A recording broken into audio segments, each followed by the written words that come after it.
नमस्कार मित्रों, मैं सुधीर खांडेकर आपका मेरे YouTube चैनल सुधीर व्लॉग में स्वागत करता हूं। आज की कहानी जो है वो पॉजिटिव थॉट्स पर है और बहुत ही शानदार कहानी है। एक व्यक्ति रहता है, वो कुछ दिनों से परेशान सा रहता था। उसको लगता था कि यार सारे घर का खर्चा मुझे ही उठाना पड़ता है, परिवार के सदस्यों की जिम्मेदारी मेरी ही है सब, और मेरे रिश्तेदार नातेदार मित्र बंधु जब देखो तब मेरे घर आते जाते रहते हैं।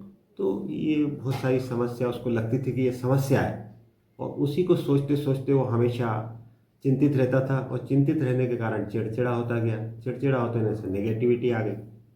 तो ऑफिस में भी उसकी अपने कलीग्स के साथ में मनमुटाव हो जाता था, एक दूसरे से लड़ाई झगड़े होते थे। घर आता था तो बच्चों के ऊपर चिड़चिड़ाना, पत्नी से लड़ाई झगड़ा, नोक झोंक हो जाना।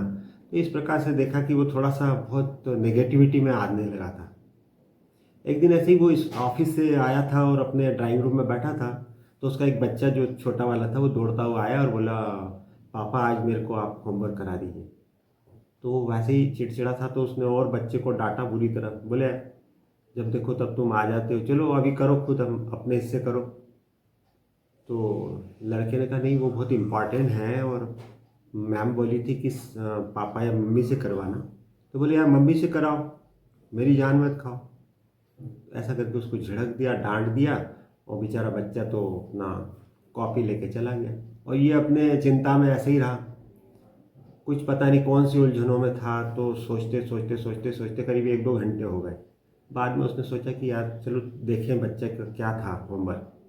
तो जाके देखा उसके कमरे में, तो बच्चा क्या हुआ कि रात का समय था तो वो सो गया था, और कॉपी रखी हुई थी एक साइड में।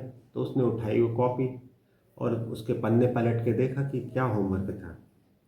तो होमवर्क का जो टॉपिक था वो था कि ऐसी कौन कौन सी बातें जो हमको शुरू में बहुत चिंतास्पद लगती है, बुरी लगती है, लेकिन वाकई में वो बहुत अच्छी होती है।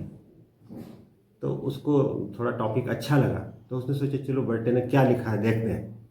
तो उसका पहला चैप्टर, पहला पैराग्राफ जो था, उसने लिखा कि बच्चे ने लिखा कि मैं ईश्वर को धन्यवाद करता हूँ कि जब एग्ज़ाम आती है तो बहुत बुरी लगती है, लेकिन जब एग्ज़ाम कंप्लीट हो जाती है उसके बाद जो छुट्टियाँ मिलती है वो बड़ी सुकूनदायक होती है, खुशी वाली होती है, घूमने फिरने के लिए होती है, नाना नानी के घर, मामा के घर जाने के लिए मिलता है, बड़ा मज़ा आता है। दूसरे पैराग्राफ में उसने लिखा कि सुबह का जब अलार्म बजता है तो बड़ी चीड़ छूटती है, बड़ा बुरा लगता है, लेकिन जब उठ जाते हैं उसके बाद जब सुबह के सूरज के दर्शन होते हैं तब बड़ा आनंद आता है, और ये लगता है कि मैं तो आज जीवित हूँ। मतलब ईश्वर का धन्यवाद है कि मैं जीवित हूँ। और अगर हम स्टैटिस्टिक्स को देखें तो दुनिया में 3.5 लाख लोग ऐसे हैं जो रात को सोते हैं लेकिन सुबह नहीं उठते, सोते सोते ऊपर चले जाते हैं। तो ईश्वर का धन्यवाद है कि मैं उठ गया हूँ।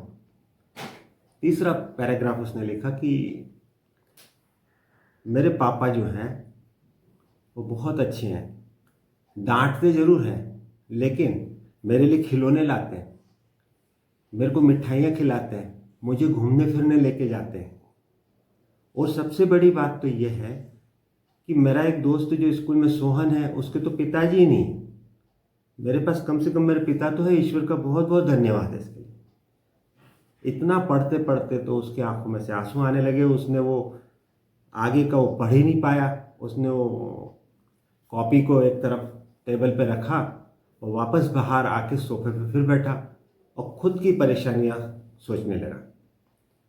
तो उसने देखा कि मुझे लगता है कि सारे घर का खर्चा मुझे ही चलाना पड़ता है। तो इसका मतलब ईश्वर का धन्यवाद है कि मेरे पास कम से कम घर तो है। दुनिया में हजारों लाखों लोग ऐसे हैं जो बेघर लोग हैं, जो सरायों में रहते हैं, जो सड़कों पर रहते हैं, जो टेंट में रहते हैं।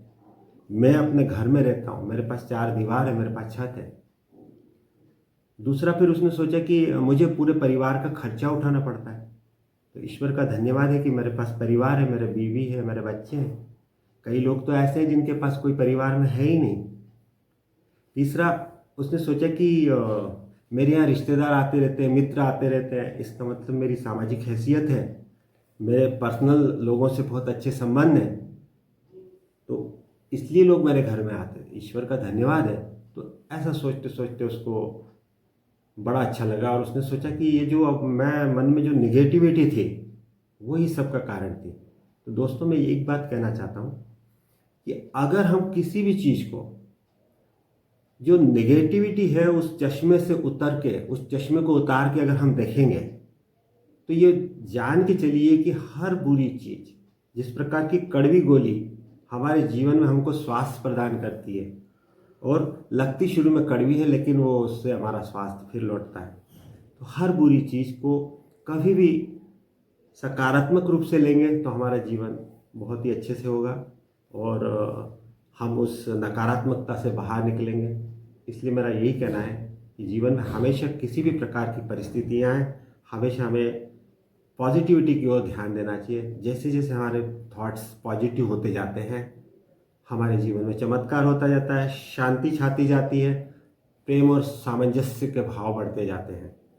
तो दोस्तों, आपने मेरे इस कहानी को सुना और इसको कैसा लगा, इसके बारे में मैं आपकी प्रतिक्रिया ज़रूर जानना चाहूँगा। धन्यवाद। नमस्कार।